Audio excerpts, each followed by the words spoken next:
Well, good evening, everyone. Welcome to the Speakers Night. My name is Gary, if you don't already know me. Everybody in here does know me, so hi, Gary. Hi, Gary. Thank you very much.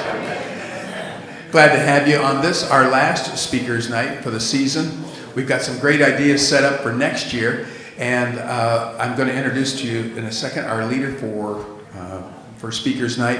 I know that he will be very interested in your feedback and response. If you would like to have a particular speaker next year, we would love to know those particular names soon so that we can get on their schedule and welcome them here at Mariner Sands.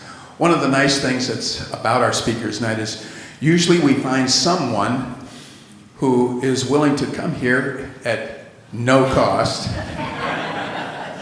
But really, it's because they are somehow connected to someone here at Mariner Sands, which makes it very special for all of us when we not only know this exceptional person who's speaking, but also to know the connection that we are literally neighbors with one of their friends or loved ones. And tonight is no different. Lee is going to introduce her to you tonight. It's going to be all about the African wildlife.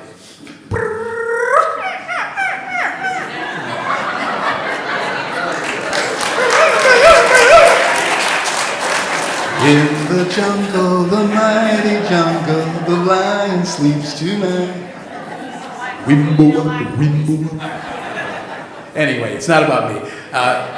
Lee Schmaltz and David Smith are the coordinators for our Speakers Night. And so if you've not been here at the chapel before, we have a little construction going on in our men's room back down the hall. So if you need to use a restroom, there is a restroom in the South Chapel for the men, and we won't look, just go that way, and you'll find it. It's in the back, and that's a restroom back there. And the ladies' room is fine, but we're doing some construction work back there, and you'll see the sign. If you insist on going back there, everything works back there, but it's just, you'll see the sign, it's self-explanatory. And then tonight we'll also, in addition to the presentation, we'll have an opportunity for questions and answers, because this is a fascinating topic regarding wildlife, and we want to be able to include your participation in it as well. So without further ado, allow me to introduce to you Mr. Lee Schmaltz.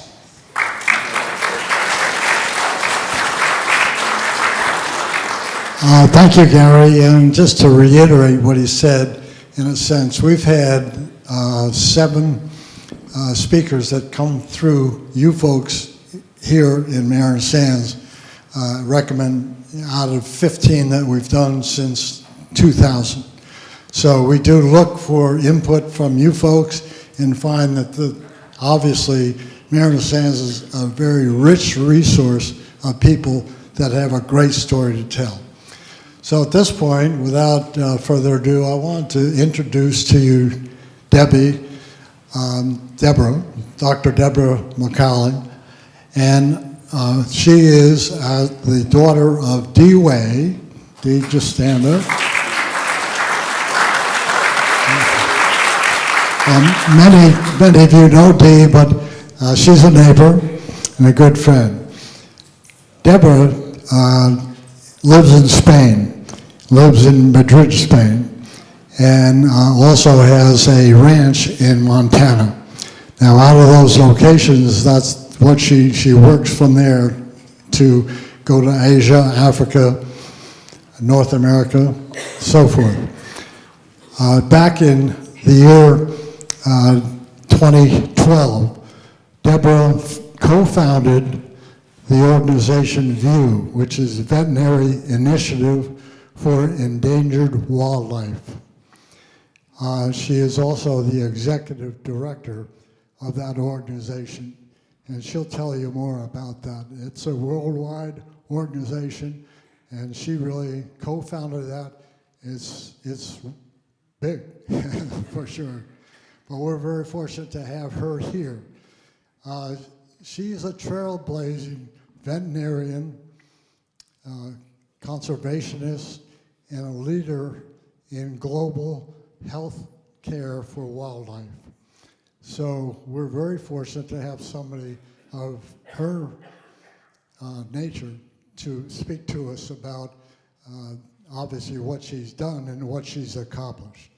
She works with different governments, with universities, and she's working obviously also with, let's say, Yosemite National Park and different parks as well to form what she does with the view. And as we mentioned, she works really in Asia, Africa, and North America, primarily in the western part of North America. She has been honored for her service on a global basis. She's recognized as an outstanding woman globally for the work she does. She receives fellowships, which generates monies for what she does, for her work. And really, without really further ado, I want to welcome Deborah. Give her a good Marin Sands welcome. Let her take it from here.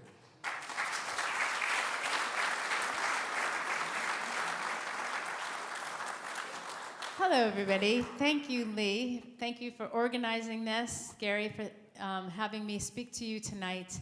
I greatly appreciate this evening, particularly one because my mother, Dee Wei, if you all know who she is, really, if you know who she is, you'll understand the story that I'm about to tell, that I couldn't have lived a life without saving animals. So she is a force of nature, as you all know, and taught me a very strong work. She believed that saving animals is probably the most important thing. When I was a child, if you go to her house, you'll see bunny rabbits and ducks and geese, and that's not just today, but when I was a child, there would be bunny rabbits that needed to be orphan bunny rabbit, little baby bunny rabbits.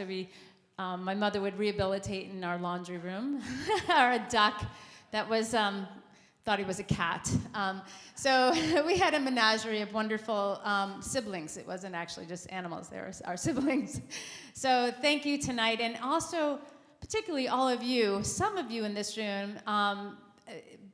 Molly and Linda, please, thank you. I wanted to thank you for handing out these the brochures tonight. But I spoke here about 10 years ago, and some of you will watch this path because I was really convicted to develop a wildlife health program in Nepal and to save tigers.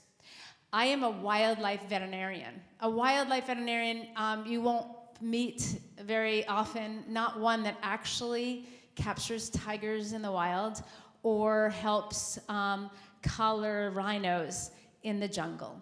And so I am a wildlife veterinarian, not a biologist, and I founded VIEW Veterinary Initiative for Endangered Wildlife because of a missing piece to conservation. And I founded it with my partner, Dr. Gretchen Kaufman. I'm a field wildlife veterinarian, she's an academic wildlife veterinarian, and you will see the theme throughout my talk tonight is we have partnered with the top conservation national parks and governments that are saving the most critically endangered species with the top academic universities in the world. We have developed a program that is a sustainable program for countries, and we've integrated it into the wildlife health package that countries and national parks initiate. But understand, conservation addresses largely three or four things: habitat encroachment, climate change, poaching, but a missing piece to conservation is including health into the conservation efforts. So I'm going to share with you a video of our work in Nepal, because some of you have seen that I had a conviction to save tigers in Nepal. Our work helped double the number of tigers. No other country in the world has ever done that. We didn't do it alone. We did it with our partners. We did it with international partners, but no other country in the world integrated wildlife health into their program. So I want to share with you and bring you down deep into what my daily life was in Nepal. But thank you, Lee, for saying I won some awards. One of them is a very difficult, prestigious award called the Ashoka Fellowship. It means that nobody else has done this before. I'm definitely pioneering a new space in conservation because we have animals that are plummeting, that are leaving our beautiful world. Imagine not having rhinos. And there are other ways of saving them. So I'll talk about that tonight. But let's take a look at the next slide, which is our work in Nepal.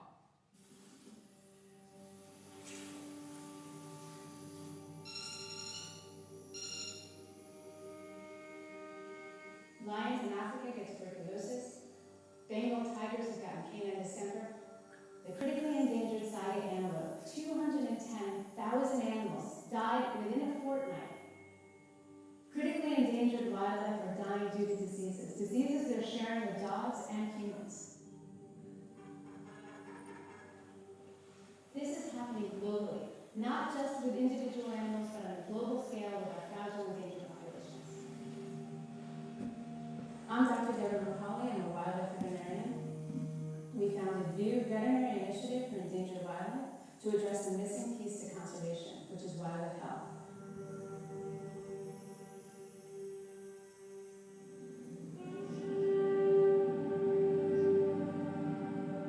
We're in Chitwan National Park. It's a World Heritage Park. This is the most endangered wildlife in the world here. They have Bengal tigers, 200 Bengal tigers in Chitwan, about 500 to 600 greater longhorn rhinos. They have the critically endangered burial crocodiles and over 500 species of birds.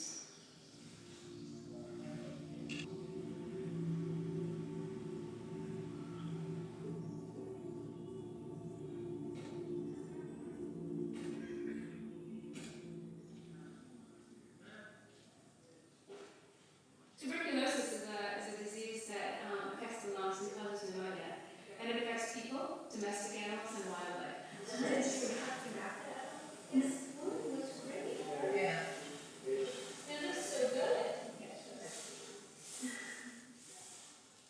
Of the 200 elephants in Chitwan, 24% of the elephants were found with tuberculosis, and we found the first case of tuberculosis in a rhino.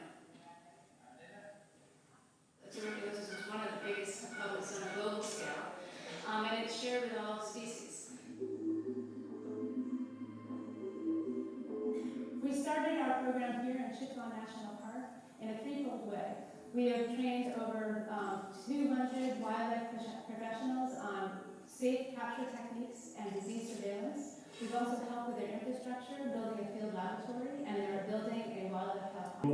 If animal get infected with herpes, the animal will die within 1 day.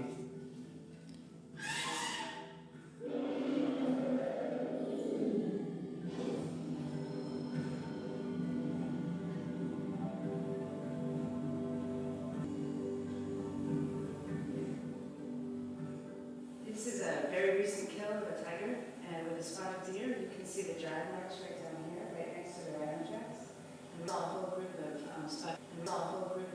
spotted deer ahead of us. So right here in the forest, in the tall grass, deer ahead of us. So right here in the forest, in the tall grass, is a tiger with a recent. So when you're out here in the forest, trying to look around for signs of animals, and I always like to look at the trees on the tree trunks to see if there are any tiger scratch marks. And if you use your nose and you smell something that smells like butter popcorn, that's what urine of tigers smell like. So the last time I saw a tiger, we just saw this big, massive male Bengal tiger.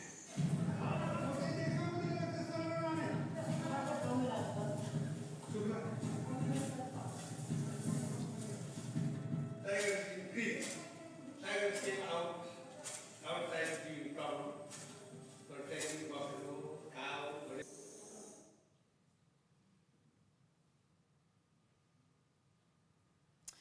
So I found a problem when I was in the field working in Montana for Fish, Wildlife, and Parks. I got called out to a die-off of bighorn sheep just north of Yellowstone National Park.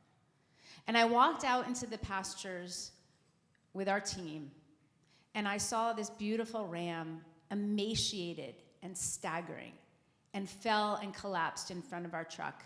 And fell and collapsed in front of our truck. And I watched him take his last gasp of breath. And I looked up into the pastures and I saw dotted along the landscapes, dead and dying wild bighorn sheep. And what I found is I did a necropsy on those animals and understood what the organism was. They died of pneumonia. 90% of wild sheep died of pneumonia. And they got it from their domestic sheep. Domestic sheep were healthy and fine. They had a pathogen that was a normal commensal to them, but shared it with bighorn sheep and wiped out that wild population. It was I tested the domestic sheep and I tested the wild sheep. And I discovered a problem. That domestic animals were sharing a disease to our wild and endangered species and wiping out that species, that herd in that area, just north of Yellowstone. But it's not just happening in bighorn sheep, although it happens often in bighorn sheep. Anytime they commingle with domestic sheep, they will get wiped out. They will die of pneumonia, unfortunately. But this is happening on a global scale. Saiga antelope, not soon after that. 210,000 animals died. 70% of the global population of a critically endangered species died of disease.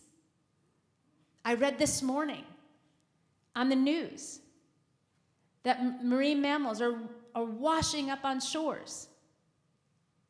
A lot of them are dying of avian influenza. Our critical species are not just being affected by poaching, climate change, and habitat encroachment, but they can die of diseases and toxins and pollutants. But unlike those other problems, I'm a veterinarian. I love to solve problems. Not only do I look at the problem, but we have answers. There's vaccines. We work with governments to give them and empower local stakeholders and veterinarians to empower them to help solve the problems, investigate the problems, and solve the problems. Climate change is a really big problem. I can't solve that.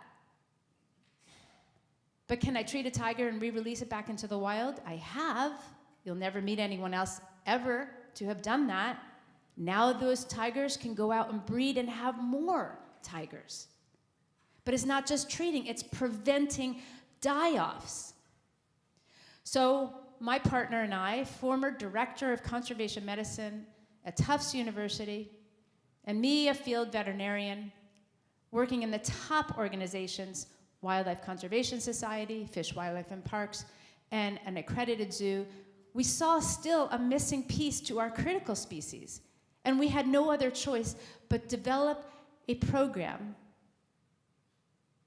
veterinary initiative for endangered wildlife, to empower the local stakeholders to investigate cause of death, to understand how to mitigate for that, and incorporate it in a systemic way into their government and conservation actions. Okay, next.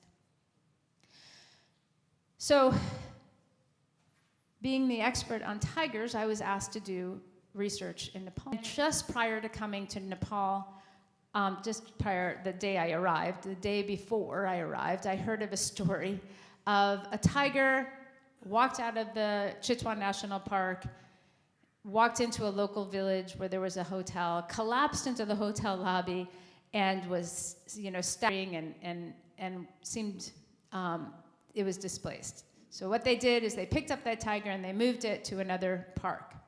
And I asked the question, if any of you guys, or I'd ask you, if this was a raccoon that walked into your house in the middle of the day, staggering, frothing at the mouth, might you think, oh, we got to put it to another park? Or might you think it was rabies, right? Or canine distemper? And so that the pivotal moment for me was watching those bighorn sheep die off and then realizing that the tigers needed help too. And I moved my family to Asia to initiate this program and work with the local government, the university, to initiate a program that they could be empowered to go on. And so if anybody remembers me in Nepal, does anybody here remember me talking about Nepal and tigers and anybody from the past? Okay, there's some of you. Fantastic. Thank you, all of you, to help us be able to, and I can tell you, and no one else will be able to tell you, help double the number of tigers. Nobody's ever done that in an endangered species. Come on. And we're just a tiny organization. It's just me. I'm not out there with other teams. I'm out there with the Nepalis. I'm out there helping train them and working with the head veterinarians and in the jungle. Okay. There is another story about that tiger in particular. But if you all want more stories, I've got lots of them. But, okay, go ahead. So, this is a global problem. This is a huge issue. And why do we care? Why do we care about saving rhinos or saving elephants? Well, to me, I want to save these amazing species. But also for a lot of even our national parks or the national parks globally in Asia and Africa, it's their #1 economic driver is tourism, to people to see their charismatic and wonderful species. And so we need to help be able to save these animals because we can also support these other communities to help become sustainable. So, go ahead. Why else should we care? Has anybody in this room heard of avian influenza? Yeah, this is a problem right now. And every time I have a board meeting, I remind my board members, and I've been watching it in the past year. Avian influenza went from poultry to wildlife, wildlife to poultry. So the way we house our poultry industry, we have a very tight system, a high-intensity system.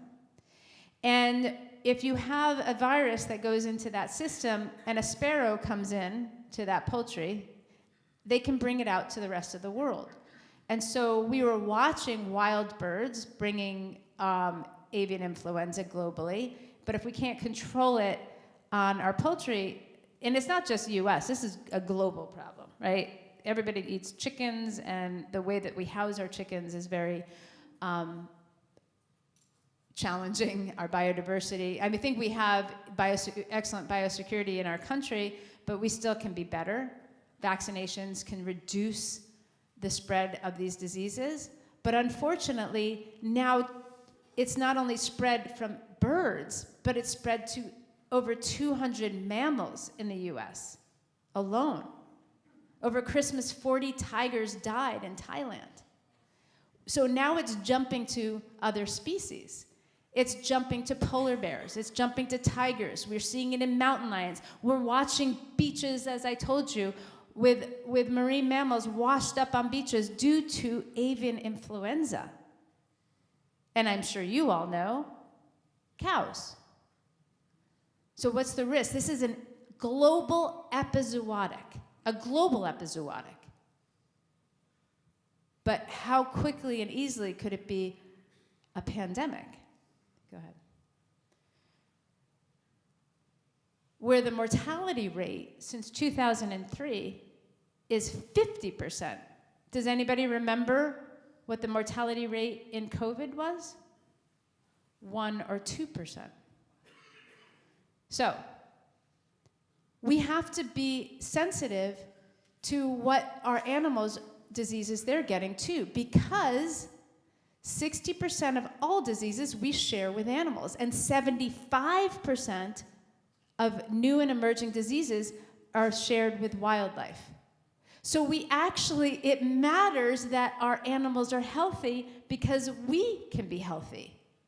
But if we're not, and we're not paying attention, and our husbandry isn't right, then it's going to affect us, because guess what? It's not just going to affect your egg prices. As you all know, it's not just inflation. It's avian influenza that's affecting your egg prices, but it's our health as well. Okay? So, how cool is it? We found a solution. We have a problem. We have a global problem. The Ashoka Fellowship means not only that they vetted me out, but I built something that can be replicated globally. We did it in Nepal.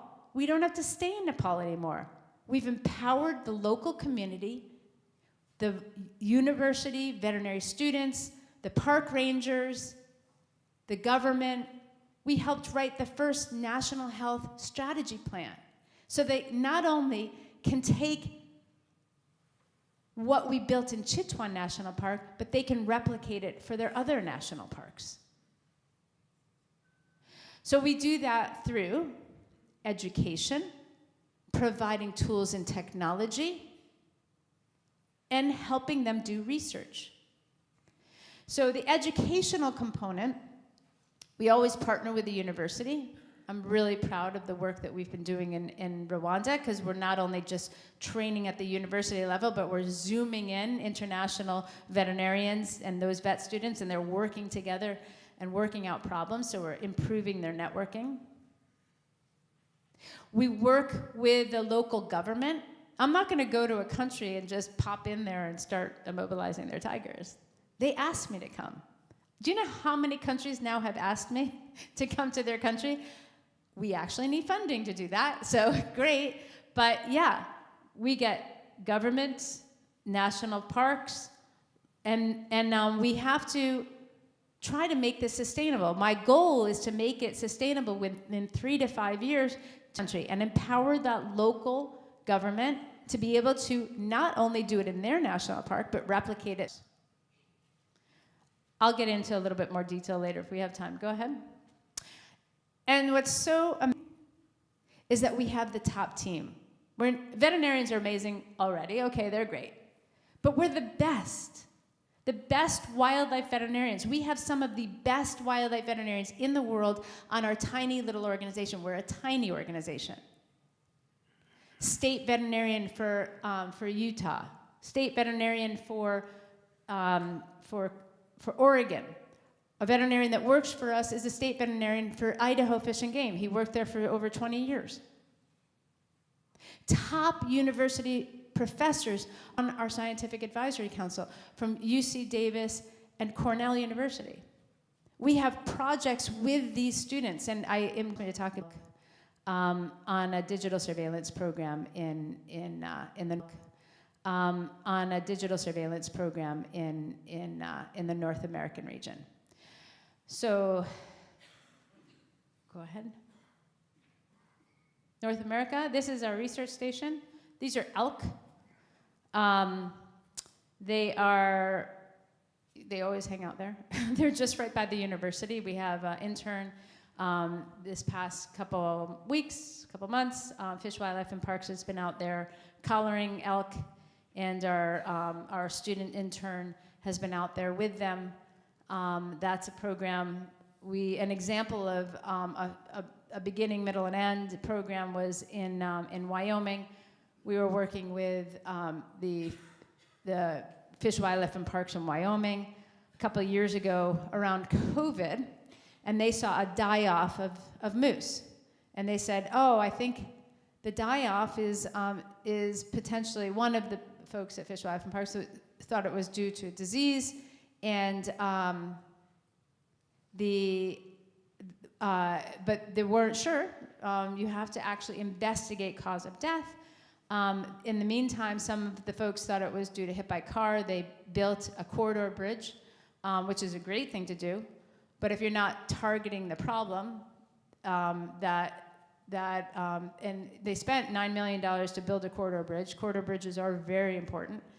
But we found in our study that actually it was 80% of the moose had died due to a disease-related problem, not due to hit by car or due to predation. Okay. Our Africa project, rewilding of rhinos, and so that's this little dot right here. So we're in Akagera National Park. We have a veterinarian stationed at Akagera National Park and another veterinarian stationed at the university. Let's see. So I'm gonna stop here for a second. How many people have been to Africa? Oh, good, fantastic. Kenya? Great. And anybody seen the gorillas in Rwanda? Oh, fantastic. Uganda. In Uganda. I'm actually going there this summer to Uganda to see the gorillas. Well, look at that little guy. I mean, baby rhinos are pretty much the cutest thing in the universe, right? So when you translocate 40 rhinos to a national park, it's a lot of work and an effort, and they have done an amazing job. They didn't have rhinos in Rwanda. Rwanda, sadly, over 30 years ago, had a genocide.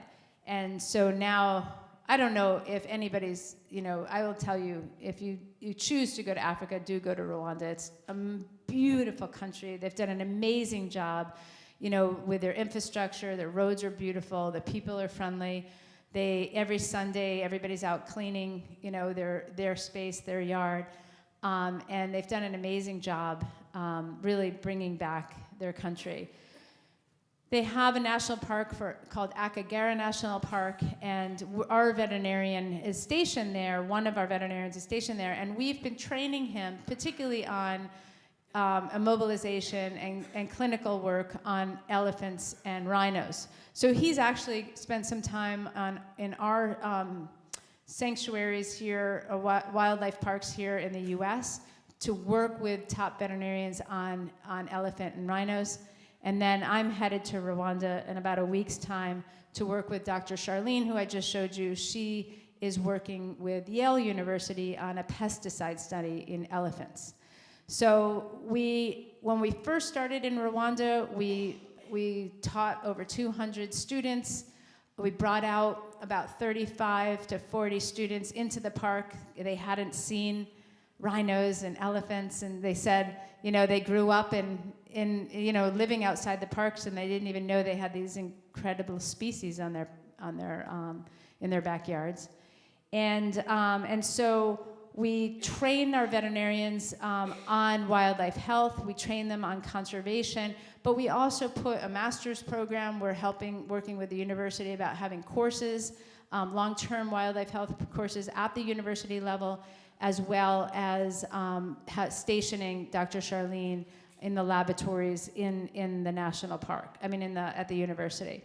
So really, as I said, like marrying academics with the field veterinarian, because if you are able to understand, be able to do a necropsy on an animal, submit it to a laboratory, understand, as I did with the bighorn sheep, then you can go to the government and say, these are our scientific recommendations on how to protect these animals, rather than a guesswork, which is often what happens.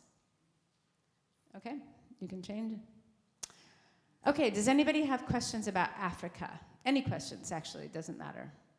Just wanna, no, come on, yes.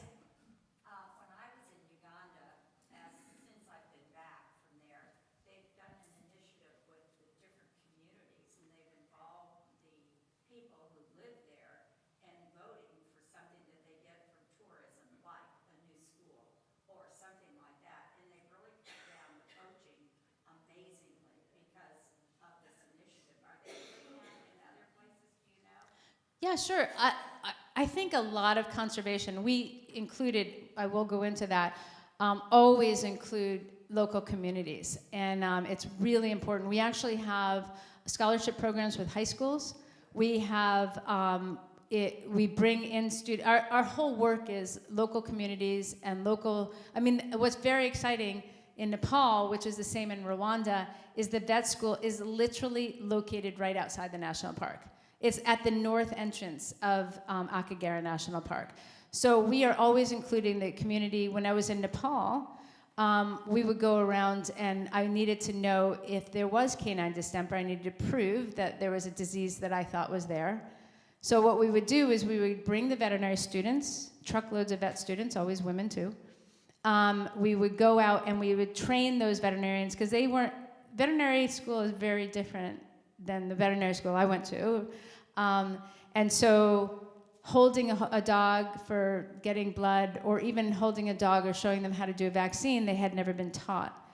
So we would bring the veterinary students to the local villages outside the national park, test the dogs for canine distemper, vaccinate the animals as well, and we would be able to work with the community and tell them the importance of why health is important, why keeping your pets healthy, your dog healthy, because there could be a spillover disease to their tigers or other species in the park. So integrating health, integrating with the students, we have I'll show you a bit. You can actually see in your brochure, we have a whole program on education and community engagement.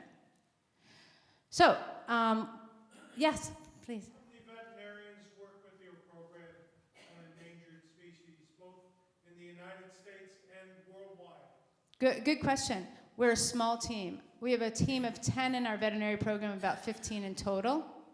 But we're a really strong team, and we leverage. So I just told you what we do is we go out and we train these veterinarians, and then our veterinarian in Nepal, you just saw a picture of him talking about herpes virus.